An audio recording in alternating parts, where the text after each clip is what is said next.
kids are snowmobiling today.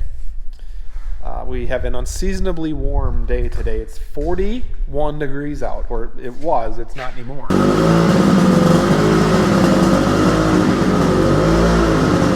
How was snowmobiling? Good. Did you go fast? No, not really. Did you hit any jumps? I didn't know, and I went flying. Did you? Yeah. You didn't tell Mom you hit jumps, did you?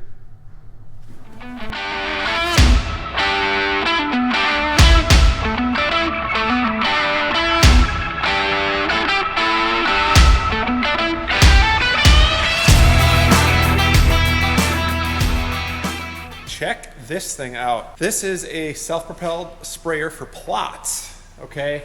And it's built by Big John, I believe. It's got 2 tanks. It's got one here, one on the other side to do liquid product. And then it also has this dry product box on the back. And that's what I'm working on. My job is to get this thing running and is not functional at this point. And there's a couple different reasons why, and I'll go over that with you here really quick. First reason, shaft speed sensor. This thing is run off of a hydraulic drive, a PWM valve, and a Trimble CFX 750, okay? So it can do variable rate, fairly high tech. But it wasn't working because the shaft sensor that was on there was not the correct one, or it didn't read. I couldn't get it to work at all. And there's no profile in that display to make this thing work. So we're gonna have to build a custom profile, and then we're gonna have to fix this whole hydraulic drive system. And so when you hear a lot of things in farming today about precision farming and technology, this is the guts of that. So this is like the nuts and bolts of all that stuff. So maybe it'll be a good thing you guys can come along and see how this all works, not just the display and it out in the field working and doing its thing, but actually seeing what parts are involved in it and getting one fully operational. So it'll be kind of fun. Here's where I'm at so far, okay? Because I worked on it a little bit yesterday, just doing some troubleshooting. But I've already diagnosed that the shaft sensor that was on there, and a shaft sensor is basically detecting how fast that any shaft is really turning, right? And it gives feedback to the computer system in the cab. So if we calibrate this system for 10 pounds to the acre, it knows that the shaft needs to spin at this certain RPM, and we don't really know what that is at this point, but it just is basically a sensor giving feedback to the computer, okay? And that kind of controls your rate. It's a very important sensor. Okay, then the hydraulic motor was actually set up with a chain around the existing transmission. That transmission is actually designed for a ground drive unit. So a wheel would come down and a chain would go to the wheel and it would drive off the ground. This is totally different. We're eliminating the transmission off of this dry box unit, and we're gonna bolt up the hydraulic motor directly to the shaft. And I'll have infinite amount of speed anyway, so that transmission was kind of not needed to begin with. So here's what I got going on. I got the hydraulic motor already off. I have tested and confirmed that this Dickie John shaft speed sensor is working and the correct one. Now I'm gonna fabricate a plate and drill some holes in this box to bolt up the hydraulic motor. So what else do I got to do? Okay, there's also 2 sections on it. This is, I believe, a 60-foot boom. No, it's bigger than that. It's got to be bigger. 75, something like that. Anyway, and there's 2 sections, so you can shut half of this system off at a time. Okay, stop talking. Stop talking and do something. This is probably really boring for some of you, or really exciting for some of you. But anyway, I like this kind of stuff. We're gonna use the existing plate and just cut it up a little bit, drill some holes and get it mounted. I then need to figure out how to get the shaft speed sensor connected to the motor. Then the wiring's already there. I need to extend the hydraulic hoses because they're a little short right now. Extend those up to the motor, and then we're gonna work on it up in the computer.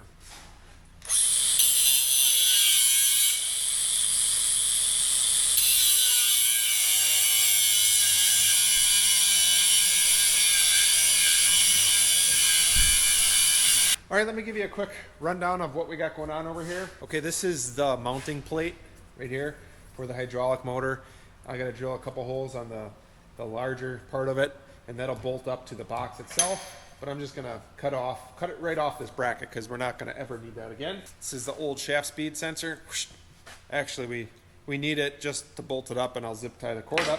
This is the sprocket we're gonna use on that motor. It's really small so that motor can turn faster, which I found helps the performance of because the hydraulics are gonna wanna turn that motor really fast and not like really creeping slow. We have to use this. I have to add on to it, okay? So I can connect to the existing chain. And then we gotta put this on the end of it, and that's where that little shaft goes for that sensor. And then I can bolt it in place, or secure it in place. But let's stop talking, let's get something done.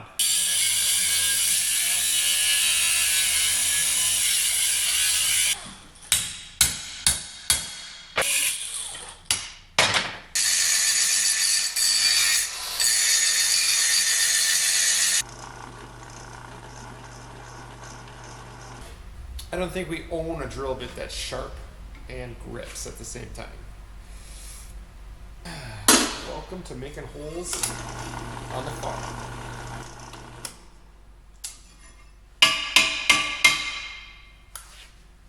Okay, now we gotta drill some holes in the box.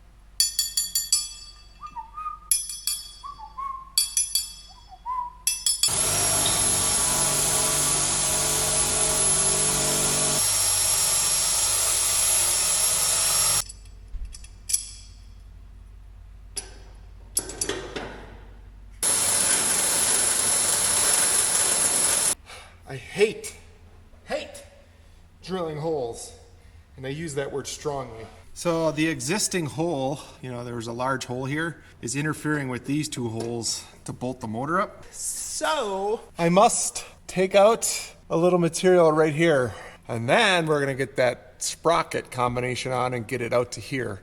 This I have loose. This can slide in and out, and I'll get it lined up. We can tighten it right here, put tension on the chain with this, and I suppose we can get it running. Let's see what this thing does. All right, here's what we're using. My little die grinder air tool. I'm not a huge fan of using this thing. It's loud and it shoots metal shavings everywhere. It'd probably be better for a microphone. I could maybe talk to you like this and find you some updates of the news. But I can't. I gotta get this work done. I mean, we could chop it up with a Sawzall or something like that, or a hacksaw, but you know what? I want it to look nice, and we'll give it a coat of paint, and nobody will even know I did anything. Let's go.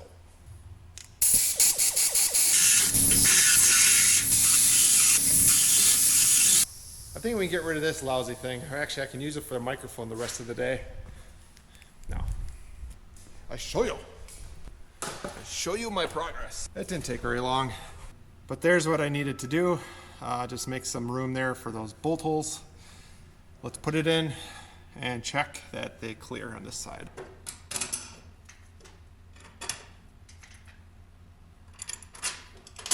Like a glove. Next order of business is we're gonna paint this right away, this little bracket, and we're gonna paint that dry product box so that there's no exposed metal. It's only gonna take a minute because in the meantime, I need to make that shaft sensor adapter thingy majiggy. Pretty sure that's the technical term for it. Technically speaking, shaft sensor adapter thingy. Part number 8675309.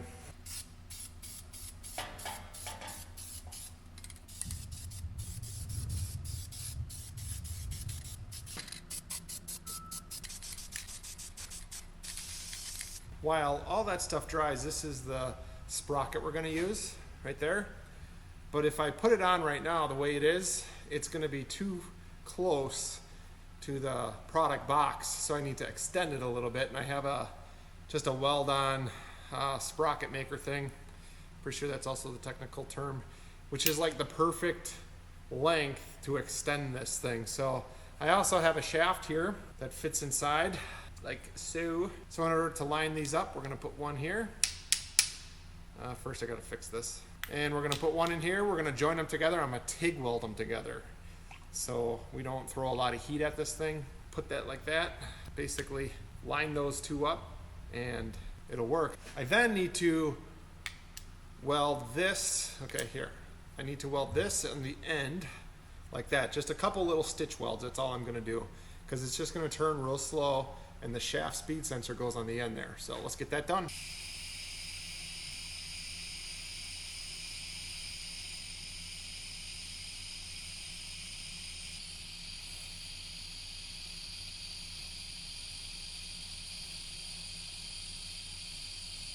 Welcome to the channel. I'm kidding, I'm a nice guy. All right, I'm on to I got these two welded together. It's hot. Now I'm just gonna tack weld this thing on. There is almost no movement to it except it just needs to be tacked to stay in place.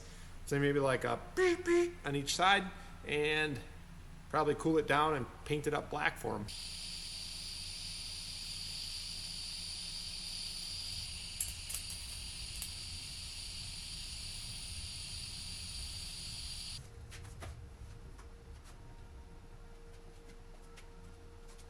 Okay, this is all welded up. And if you're wondering, it's gonna stay on that hydraulic, ooh, that is warm, hydraulic shaft with this Allen key right there. Just trust me, it's there. Woo. Let's let that cool down. Okay, here's the hydraulic motor, which is gonna turn the shaft, turn the chain, turn the shaft, yada, yada, yada. We're gonna get that mounted up right now and then get the chain connected to the actual shaft of the meter.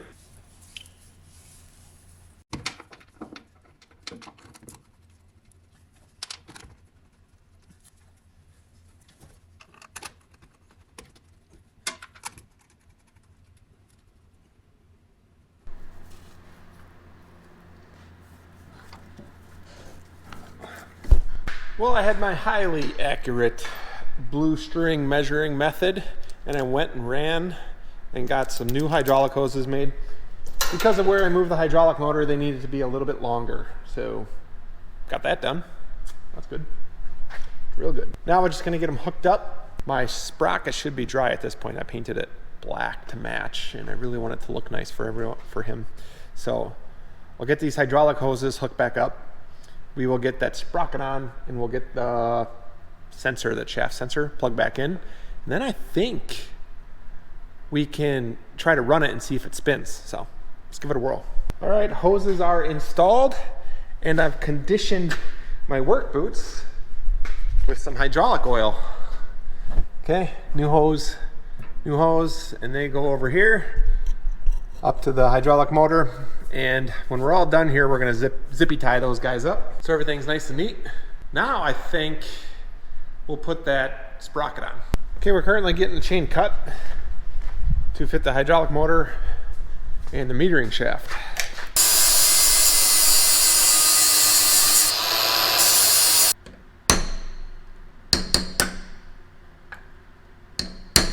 I might have just got this thing wrapped up. So everything that I told you I was gonna do is done. Shaft sensor mounted onto the sprocket, which is then connected to the main shaft here. Actually, I gotta tighten this. Anti-rotation device is connected. All new hoses have been made. Hydraulic motor's been relocated and then reconnected to the PWM valve right there. All that's left to do is basically go up into the cab, get the Trimble system fired up, and see if we can get the hydraulics running and see if it'll read a shaft speed RPM. And once I got a confirmed RPM, I can move on to getting the clutches to work. All right, I will say this, a little warning, I have never run this machine aside from driving it off the trailer and driving it into our shop, which is about 100 feet. So this is gonna be interesting. I don't even know how to get the hydraulics to turn on. It also is made for someone 4'6" tall, the cab, but that's okay.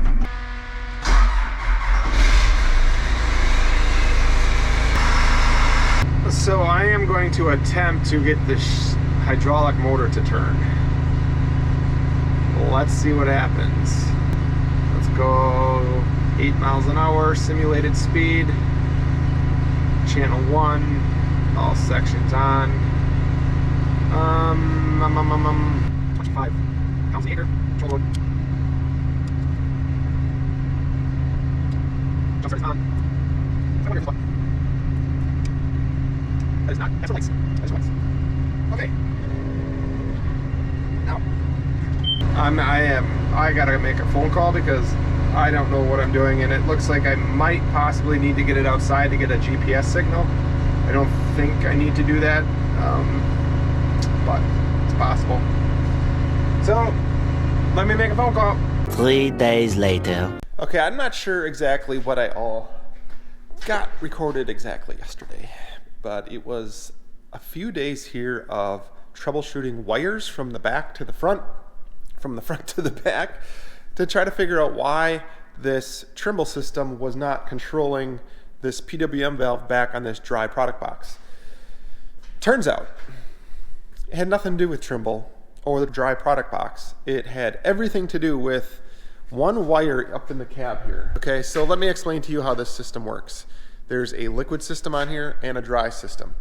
We're currently working on the dry system, but in order for the Trimble system to control the liquid or the dry, it doesn't do both at the same time. You flip a switch, and that switch activates a switching relay, which then takes the inputs from the liquid system and switches them to the dry system. So the computer now knows to read the shaft encoder and send signals to the PWM valve. Got that? Okay. So you can switch back and forth between the dry product and the liquid product pretty easily, okay, with only one module and not having two modules. Okay, so now we got that out of the way. Whoever wired that switching relay from the factory put one wire in the wrong spot. One wire. And one of them was hooked up correctly to the PWM valve in the back. The other one was grounded to the fuse panel. I'm not sure why they ended up doing that, but I bypassed that whole switching relay, sent the PWM signal back to the valve, and it worked perfectly. So then I had to kind of diagnose exactly how I'm going to wire this up and still maintain a function of that toggle switch to go from dry to liquid. And it was actually pretty easy. So I got that figured out, got it calibrated, and man, what a relief. I got to say, huge thanks to Mike, huge thanks to Chris for helping and just letting me bounce ideas off of them. I mean, you know, when you're dealing with something like this, I've never even seen this sprayer before, you know, a few days ago. Just to bounce some ideas off of somebody is huge. So, aside from all of that, you guys know we already took the transmission out of here. So whoever built this dry product box, I just think went somewhat fast. So there's absolutely no need for that ground drive transmission in a hydraulic drive system. So we eliminated that. We got everything installed up here. Here's the next issue, okay? Whoever put this sprocket on this shaft right here, okay, they just have two set screws on a round shaft. So what do you think is gonna happen?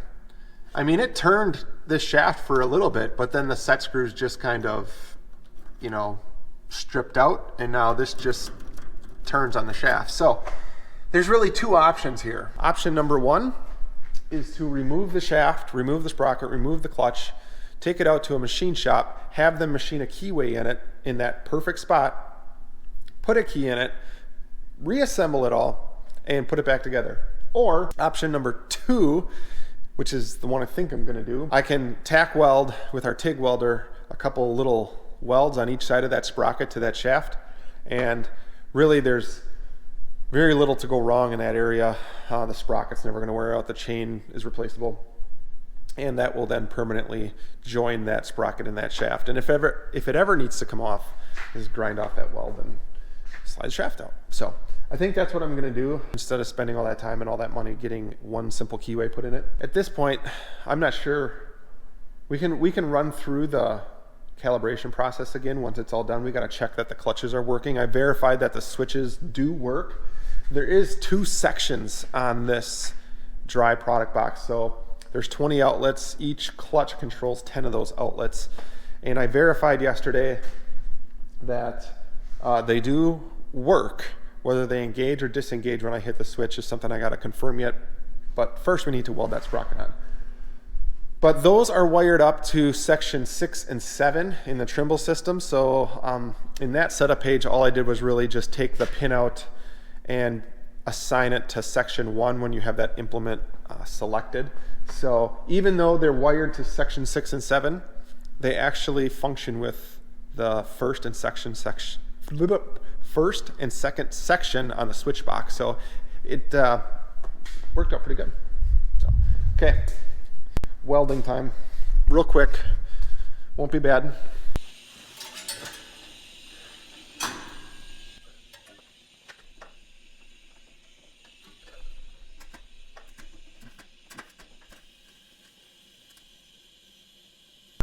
Little tack there, little tack on that side. These guys are now one. Put her back away. And then we can run it and try it here. We will put some seed in it. I have some leftover cover crop seed that's a pretty generic mix of some brassicas and tubular roots, stuff like that. And I also have some rye. I can do both for Mike. Make sure I get rye and cover crop mix calibrated. It's pretty easy to do once you get all set up. Basically tell the computer how much you want to dispense. It dispenses that amount, or what it thinks is that amount. You weigh it with a scale, and if you want 100 pounds dispensed and 260 comes out, well, that's quite an error. But you would then enter what actually came out. The computer will make a percentage adjustment to a calibration number, and you would then do it again and repeat it until you get a consistent result. So then, see if we get to the end and we want 100 pounds dispensed and 101.63216 came out, well, I think that's close enough. So, but we'll do that with two different mixes because the density of rye and the density of that cover crop mix are different, and that's going to make a difference when we're actually applying seed. You just don't want to dump whatever seed you have into the product box, set it for 10 pounds, and yep, okay, well, why'd we come out with 21 pounds instead of 10? So makes a difference. Okay, so we are finally ready to calibrate this dry product box on this self-propelled sprayer. And the main reason we had to wait a little bit was because it's finally above freezing enough that I won't have hypothermia when I'm outside here doing it. A fairly straightforward process. I'm going to tell the computer essentially how many pounds to take out, and then I'm going to actually take the product, weigh it, and then tell the computer what the actual weight was. So if I want to get rid of 30 pounds and the actual material distributed was 56.3625. Well, I got to type that in, and it's going to make a calibration number and make an adjustment to that. And we're going to do that a couple different times. So as you can already see, I'm already set up out there. Got quite the system to catch the seed, but it's going to work just fine. Here you can see it's telling us field IQ calibration. That's our shaft and quarter constant. That's correct. This is my calibration constant, which I'm not sure what it's going to be at this point, but we're going to hit next. And that's our minimum and maximum shaft calibration. We're going to go run calibration. Yep. And then it's going to want to know how much do we dispense. And I know that I have about 46 pounds of material in there, and I really only want to dispense 30 so I don't run out. Our target rate's going to be 10 pounds per acre, and our target speed will be 8 miles an hour. It's working, although I can tell it's not putting out 30 pounds. It's going to be a lot less than that, so, which is fine. This is where we got to start. Turn off the master switch, throttle down, back to an idle, and now it says the estimated weight output is 30.02. We're going to actually go weigh what we did, and we're going to enter it there.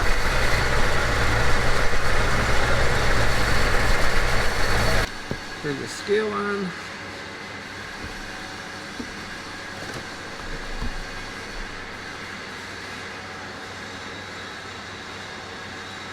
$9 pounds. And the container weighs 1 pound. So, wow, that was a long way off. I have to go dump this back in. Okay, let's go tell it what it actually did. It was 8.05. Next. Okay, it says please repeat. Let's recalibrate. 1.34. Check. Next. Run. Next. Okay, we'll throttle back up. start.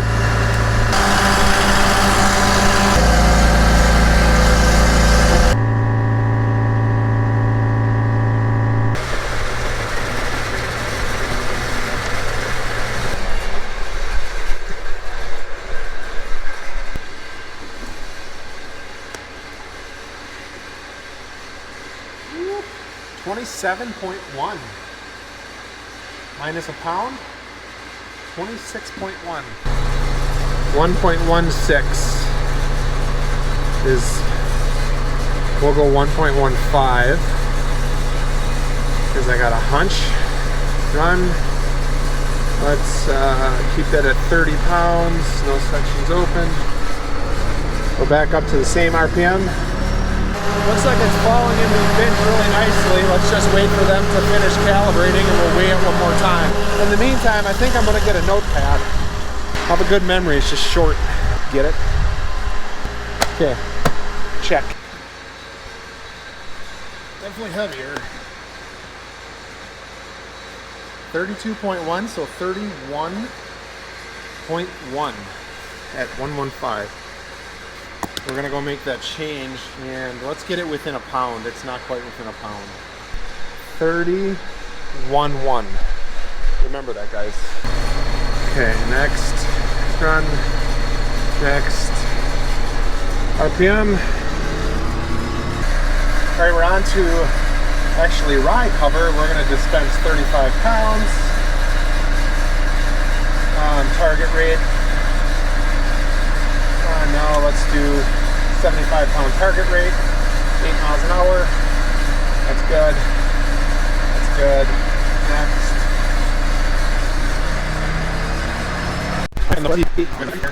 Alright, the rye is all calibrated. I ended up doing it about 4 times.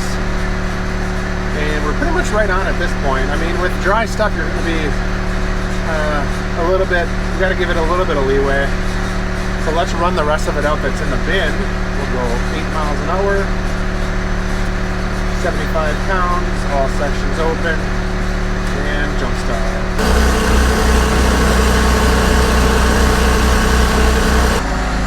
Okay, we are all done.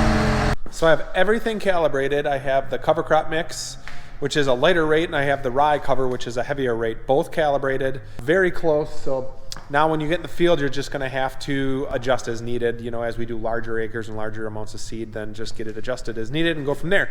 But I am officially done with this thing. I am glad I found the issue, which was that one wire up in the cab. Got that fixed, everything seems to work. The seed is calibrated, and I guess from here, I'll button the meters back up, but they can come and pick it up. So that's a job well done. So I appreciate you guys watching, and I'll see you guys next time. Thanks for watching. I'll see you next time. Thumbs up. Thumbs down. Thumbs down, thumbs up.